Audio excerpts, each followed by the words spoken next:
Welcome back नाजरीन। Break पे जाने से पहले काशिफ हमें बता रहे थे गंदगी और कचरे को कैसे साफ़ करें, क्या बताएंगे काशिफ? देखिए, मैं यहाँ पे कहना चाहूँगा कि जैसे दूसरे मुल्कों के अंदर होता है, कचरे को प्रॉपर्ली मैनेज किया जाता है। पाकिस्तान में हो क्या रहा है, पिछले दिनों जो हमने कैंपेन कब मैं हिस्सा खुद बना और मैंने देखा कि कचरा, हालांकि मैं आपको ये कहना चाहूँगा कि ये फेडरल मिनिस्टर अली जैदी साहब की जिम्मेदारी नहीं थी, ये सिंध गवर्नमेंट की जिम्मेदारी है जिसको वो पैसा लेते हैं। हर साल उनको 5 अरब रुपया दिया जाता है। अगर उसको प्रॉपर्ली मैनेज किया जाए, यूटिलाइज़ किया जाए, तो ये मसलन किसी भी आप कंपनी में भी देखें, अगर आपको कोई बजट एलोकेट किया जाता है और आप वो मिशन कंप्लीट ना करें, तो either there is a corruption in it और you are not competent to do the job. यहाँ पर क्या हो रहा है, कचरा कराची में कैसे जमा होता है, कुछ अफगानी बच्चे हैं, ये हमारे भाई हैं बेचारे, ये जाते हैं घरों से कचरा उठाते हैं, 3-4 गलियों का कचरा उठा के किसी एक कोने पे ला के फेंक देते हैं, यहाँ पे ले जाके फेंक के ये चले जाते हैं। अब यहाँ से आगे इसकी प्रॉपर लिफ्टिंग होके ये जीटीएस साइट पे नहीं जाता। जीटीएस साइट वो कहलाती है गार्बेज ट्रांसफ़र स्टेशंस होते हैं। ये हर एरिया के अंदर होने चाहिए, जो थोड़े बड़े होते हैं, ये टेम्प्रेरी होते हैं, ये टेम्प्रेरी स्टेशंस होते हैं। यहाँ पे कचरा जमा किया जाता है और फिर डेली बेसिस पे ट्रक्स के अंदर लोड करके इनको फिर लैंडफिल साइट पे ले जाते हैं। कराची में इस वक्त 2 लैंडफिल साइट्स हैं। लैंडफिल साइट पे जाने के बाद इस कचरे को ट्रीट किया जाता है, या जो भी प्रोसेस से गुजरते हैं वो मैं आपको बाद में एक्सप्लेन कर सकता हूँ। लेकिन अभी हो क्या रहा है, ये हर इलाके के अंदर बिल्कुल माफिया की तरह काम हो रहा है। जो इलाके के जो लोग हैं, जो जिम्मेदार हैं उस इलाके के, वो कचरा तो उठवा लेते हैं वहाँ से क्योंकि ये जाता है ठेके पे इलाका। ये जब ठेके पे दे दिया जाता है तो उसने ख़रीदा होता है इन लोगों से। इनकी जिम्मेदारी बस इतनी है कि मैंने इलाका दे दिया, अब मेरे पास पैसे आ गए, ये कचरा जहाँ फेंके मेरी जिम्मेदारी नहीं है। इन्होंने ला के मशीनें भी लगाने के बाद उन पे काम भी किया, लेकिन वो भी प्रॉपर मैनेज ना हो सकी, वो भी फेल हो गया। हालांकि होना क्या चाहिए कि हर घर के बाहर एक बिन रखी जाए। अगर आप रखते हैं और आपको चोरी का डर होगा तो आप फिक्स कर दें। बिल्कुल। हर गली के कोने के ऊपर कम से कम एक छोटा सा स्टेशन बना के जहाँ पे कचरा जाए, और यहाँ से उठा के इसको जीटीएस साइट पर ले जाएं। जीटीएस पे ले जाने के बाद इसको लोड करके लैंडफिल पे ले जाएं और वहाँ जाके प्रोसेस करें, जो इंटरनेशनली हो रहा है। ये एक सिस्टमेटिक तरीका है, लेकिन यहाँ पर आके ये काम नहीं हो रहा। इस वजह से नहीं हो रहा। हमने इंटरनेशनली देखा है, लोग जो है वो कचरे से बिजली भी बना रहे हैं, मतलब उसको रिसाइकिल करके, मतलब पता नहीं कुछ इस तरह से कुछ एक्सपेरिमेंट भी किए जा रहे हैं उसके ऊपर। इट्स नॉट ऑन, उसको भी जाया नहीं किया जा रहा। देखिए, मैंने पिछले एक प्रोग्राम के अंदर भी एक बात की थी कि स्वीडन के अंदर और यूरोप के अंदर कचरे से जो है वो हीट जनरेट की जा रही है, और वहाँ पे बहुत ज़्यादा सर्दी होती है, तो वेस्ट टू एनर्जी के प्लांट्स लगाए गए हैं। तो हीट जो उससे निकलती है, क्योंकि हर घर में सर्दी के अंदर ज़रूरत होती है, या तो ऑयल हीटर्स यूज़ करते हैं, गैस हीटर्स यूज़ करते हैं, तो उस हीट को यूज़ करते हैं वो लोग। इसकी बड़ी वैल्यू है। अच्छा। अफ्रीका के अंदर सोचें, गरीब मुल्क है इथियोपिया, उन्होंने क्या किया है, उन्होंने इस वक्त जो है वेस्ट टू एनर्जी प्लांट लगा के जितना कचरा है उससे बिजली प्रोड्यूस कर रहे हैं। अच्छा। पाकिस्तान के अंदर भी ये हो सकता है, हमारा कचरा जो है उसको अगर एनालाइज करें तो ये काफ़ी ड्राई कचरा निकलता है और बड़ी अच्छी क्वालिटी का कचरा है। यहाँ तो ज़्यादा हीट हो सकती है बहुत ज़्यादा, हमें हीट की जगह बिजली प्रोड्यूस हो सकती है। लेकिन देखें, इसको इस तरह से समझें, अगर हम कैलकुलेट करेंगे ना कि इससे कितने मेगावाट के हिसाब से हमें मिल रही है, वायबल है या नहीं है, इसकी वायबिलिटी आप ऐसे कैलकुलेट ना करें। इसकी वायबिलिटी आप ऐसे कैलकुलेट करें कि अगर कचरे को मैनेज कर लिया तो आपका शहर साफ़ हो गया, सबसे पहले, जो आपका मेन रीज़न है। नंबर 2, जब आपका शहर साफ हो गया तो आपके यहाँ से गंदगियाँ ख़त्म होना शुरू होने की वजह से बीमारियाँ ख़त्म, रिफ्रेश हो गया पूरा, बीमारियाँ ख़त्म हो गई, तो आपकी जो दवाओं के जो बजट लगते हैं वो कम होना शुरू हो जाएंगे। ये जो हम बात कर रहे हैं जी, डेंगू का मसला, मैं आपसे क्या था, सारे एक दूसरे से लिंक्ड हैं। डेंगू का मसला ख़त्म हो जाएगा, मलेरिया का मसला ख़त्म हो जाएगा, इसके पोलियो, इतने सारे मसाइल हल हो जाएंगे। फिर इसका बाय प्रोडक्ट क्या है? इसका बाय प्रोडक्ट ये है कि आपको बिजली भी मिल रही है, जो आप जो है नेपरा के साथ बात करके आप इसको सेल आउट कर सकते हैं और लोगों को बिजली भी प्रोवाइड कर सकते हैं। लेकिन लोग इस तरह सोचते नहीं है ना, ये एक सोचने का काम है जो लोग इम्प्लीमेंट नहीं करते। कुछ टाइम हमारे यहाँ ये सब कुछ चलता है, लेकिन बाद में वही जूं का तू ही हो जाते हैं सारे मामला। अच्छा, अब हमने कचरे पे तो बहुत बात कर ली है, अब कुछ बात कर लेते हैं पॉलिटिकल सिचुएशन की। नवाज शरीफ साहब बहुत बीमार हैं, खबरें गर्दिश कर रही हैं कि उनका नाम ECL से निकाला जाएगा, नहीं निकाला जाएगा, उनको बैरून मुल्क इलाज के लिए जाने दिया जाएगा, नहीं जाने दिया जाएगा, और उनकी ज़िली कमेटी का जो है वो फैसले का भी इंतज़ार किया जा रहा है कि वो बाहर जाएंगे या नहीं जाएंगे। आपको क्या लगता है कि उनको जाना चाहिए? बहुत से ऐसे लोग कह रहे हैं कि ये सब फेक है, ड्रामा है, कोई बीमारी नहीं है, लेकिन आपको लगता है, क्योंकि एक उम्र का भी तकाजा है, मुझे नहीं लगता कि इतना भी कोई اپنی ذات سے ریلیٹڈ بھی اتنا کوئی اس کے لیے کر سکتا ہے. تو مجھے تو نہیں لگتا. میرے خیال میں اگر میں اپنی بات کروں تو علاج سب کا حق ہے, لیکن بیرون ملک کی کیوں کبھی ہم نے یہ نہیں سنا کہ صدر ٹرمپ آئے یا کوئی اور ملک کا صدر پاکستان علاج کے لیے آیا. تو ایک سوچنے والی بات ہے نا کہ ہمارے یہاں یا تو پھر اسپتالوں کا نظام اتنا اچھا نہیں ہے یا ویسے ٹریٹمنٹ نہیں ہے, تو حکمرانوں کو چاہیے نہیں کہ ہم یہاں پر ہی ایسے اسپتال قائم کریں کہ ہمیں بیرون ملک جانے کی زحمت ہی نہ کرنی پڑے. کیا کہتے ہیں آپ؟ بالکل صحیح کہہ رہی ہیں. اور جس طرح سے پانی اور کچرے کے مسائل کی ہم بات کر رہے ہیں, یہ یا بجلی کی بات کرتے ہیں, یہ ہماری بڑی بیسک نیسیسٹیز ہیں. Unfortunately health is the basic necessity of every citizen. اگر آپ گورنمنٹ کے اندر ہیں, آپ کی ذمہ داری کا حصہ ہے کہ آپ اپنی عوام کو, جن کی وجہ سے آپ اس پوسٹ پہ بیٹھیں, گورننس میں آئیں, آپ ان کے لیے وہ چیزیں فراہم کریں.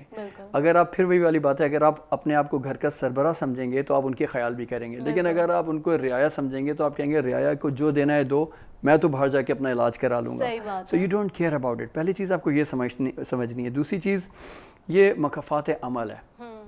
جب آپ اتنے عرصے لیڈرشپ میں رہیں, حکومت میں رہیں, اور رہنے کے بعد اگر آپ کام نہ کریں تو جب آپ پہ وقت آئے گا تو آپ کے لیے بھی کام نہیں ہوگا. اگر آج آپ مشکل میں آ گئے ہیں اور آپ کے اوپر یہ چارج لگ چکا ہے, ایک آپ اگر دیکھیں اگر آپ ایک پولیٹیکل خالی قیدی ہوتے تو میں کہتا ہوں چلو ٹھیک ہے, آپ کو باہر جانے کی اجازت مل گئی, آپ چلے جائیں. آپ حکمران اتنے عرصے رہے, آپ کے اوپر چارج گورنمنٹ نے نہیں لگایا, آپ کو عدلیہ نے لگایا, جو ایک آزاد عدلیہ ہے. لگنے کے بعد اگر آپ مجرم ہیں اور آپ اگر باہر جاتے ہیں علاج کے لیے, اور جو باقی عوام اندر بیٹھے ہوئے جو دوسرے مجرم ہیں, تو سب کا حق ہے پھر ان سب کو بھی جانا چاہیے. اس کے اندر سیاست نہیں ہونی چاہیے. ابھی کہہ رہے ہیں نا, خبر گردش کری کہ زرداری صاحب کو بھی شاید ریلیف فراہم کیا جائے. دیکھیں ونس اگین یہ بات آتی ہے کہ پھر یہ عدالت کا قانون نہیں ہوگا, یہ عدل نہیں ہوگا اس کے اندر. اگر ہم لیکن ایک طرف بیماری ہے اور دوسری طرف قید ہے, تو بیماری بھی تو امپورٹنٹ ہے نا. دیکھیے اگر بیماری ہے تو بیماری کے لیے اجازت ملی ہوئی ہے, کورٹ نے اجازت دی ہے آپ کو. لیکن ٹریٹمنٹ صحیح نہیں ہو رہا نا یہاں پہ, بیماری صحیح ہو ہی نہیں رہی, مسلسل بڑھی رہی ہے, تو اس کے لیے کہیں نہ کہیں تو سروائیو کرنا پڑے گا نا, کچھ تو کرنا پڑے گا. بیماری اگر بڑھ رہی ہے اور آپ کو لگتا ہے کہ پاکستان کے اندر, اور مجھے یہ سمجھ نہیں آتا, ہمارے جو لوگ ہیں وہ جیل جاتے ہی بیمار ہونا شروع ہو جاتے ہیں, جب تک باہر ہوتے ہیں تو کوئی ایسی خبر نہیں آتی. اصل میں آپ کو لگتا ہے کہ کیا مطلب ہوتا ہے؟ دیکھیں اس کے لیے کہنا یہ مشکل ہوگا, انسان بیمار کسی جگہ کسی وقت بھی ہو سکتا ہے, لیکن شاید ہمارے حکمرانوں نے اپنی زندگی بہت لیوش گزاری ہوتی ہے, بہت اچھے لیوش انوائرمنٹ میں گزاری ہوتی ہے, تو ذرا سی سختی آتی ہے تو زیادہ بیمار ہو جاتے ہیں, سینسٹیو زیادہ ہوتے ہیں. جبکہ وہی بچہ جو لیاری میں رہ رہا ہے گندے انوائرمنٹ میں, وہ اس میں بھی بیمار نہیں ہوتا, کیونکہ آپ نے اس کو اتنا زیادہ اسٹرانگ کر دیا گندگی میں رہنے کا. تو یہ بیماری اگر ہے, اگر آپ ہاسپٹلس, آپ نے بالکل صحیح کہا, دوسرے ملک کے سربراہ تو نہیں آتے کسی جگہ, ان کو فخر ہوتا ہے. میں نے تو نہیں سنا ابھی تک اتنا کہ کوئی آیا ہے بالکل ایسے یہاں پہ علاج کے لیے پاکستان جا رہے ہیں, کبھی بھی ایسا نہیں ہوتا, میں نے تو نہیں سنا. تو پھر ایسا کیوں, مطلب ہمارا امیج کیا جاتا ہے کہ یار ہمارے پاس ایسے اسپتال نہیں ہے, تو پھر اور کیا ایکسپیکٹیشن رکھ سکتے ہیں. آپ نے کبھی سنا ہے بیرون ملک سے یہاں پر لوگ آئے بزنس کے لیے, بہت زیادہ آتے ہیں, ٹھیک ہے صحیح ہے, لیکن اتنا زیادہ نہیں. عموماً یہیں سے سنا ہے کہ ہم باہر جانے کو بڑا وہ سمجھتے ہیں, یار ہمارا بچہ باہر گیا ہے, یہ گیا ہے, ان کے لیے نارمل سی بات ہوتی ہے. یہ کاش کہ ہم نے اس چیز کو انڈرسٹینڈ کیا ہوتا کہ جس طرح سے دوسرے قسم کے ٹورزم ہوتے ہیں, اسی طرح سے میڈیکل ٹورزم بھی ہے. اگر ہم اس پہ ہی توجہ دیتے, اچھے ہاسپٹلز بناتے.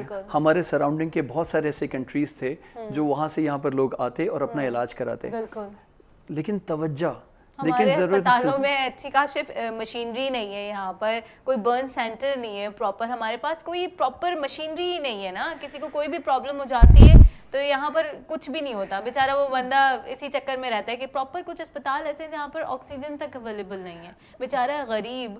وہ تو بڑے, یہاں پہ تو فیسیں اتنی ہیں, اور آپ ہمارے پاس جو اسپتال ہیں بڑے بڑے, وہاں پہ بیچارہ غریب اگر کہیں اس کو کچھ مشینری نہیں مل رہی ہے تو وہ اگر کسی بڑے جان بچانے کے لیے رخ کرتا ہے, تو وہاں پر جو وہ پہلے کاؤنٹر پہ بولتے ہیں اتنے اتنے پیسے وہ کریں, ان کے لیے یہ نہیں ہوتا کہ یار پیشنٹ ہے اس کو ہم دیکھ لیں, پیسے تو ہمیں بعد میں بھی مل جائیں گے.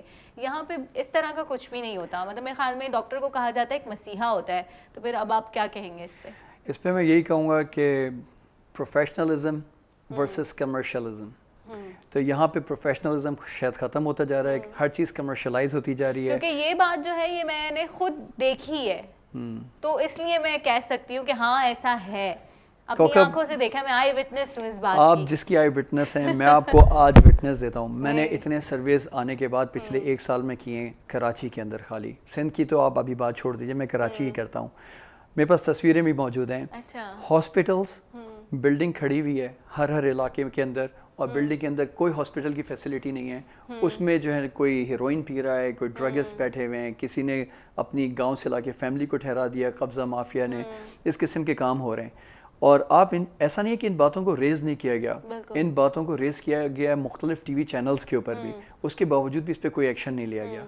तो आप मुझे बताएं, जब बिल्डिंग हॉस्पिटल की बनी है, उसके अंदर कोई चीज़ बेसिक्स नहीं है, फिर आप एक और चीज़ याद करें, पिछले दिनों जो पूरी दुनिया के अंदर कभी आपने ऐसा नहीं सुना कि एड्स का इशू बच्चों के अंदर निकल रहा हो, क्या वजूहत हैं? ये चीज़ें हो रही हैं, कोई चेक एंड बैलेंस नहीं है, कोई कंट्रोल नहीं है, वही सिरिंज जो है वो बार बार यूज़ हो रही है, बच्चों के ऊपर यूज़ हो रही है। ये अगर हमारी सिंसेरिटी के साथ, हम देख रहे होते हैं इतने बड़े बड़े चार्ट लगे होते हैं, एहतियाती तदाबीर हैं, ये हैं वो, मतलब सिर्फ बातों की हद तक। जब अगर आपके अंदर खुदा का खौफ ख़त्म हो जाता है और आपके अंदर सिर्फ पैसे की ख्वाहिश और मोहब्बत बढ़ जाती है, तो ये सारी चीज़ें नज़र आने लगती हैं। सही। अगर हम ये चीज़ सोच लें कि अल्लाह ताला ने हमें किसी मकाम पे बिठाया है, तो किस वजह से बिठाया है, हमें सिर्फ इस चीज़ को सोच के चलना चाहिए।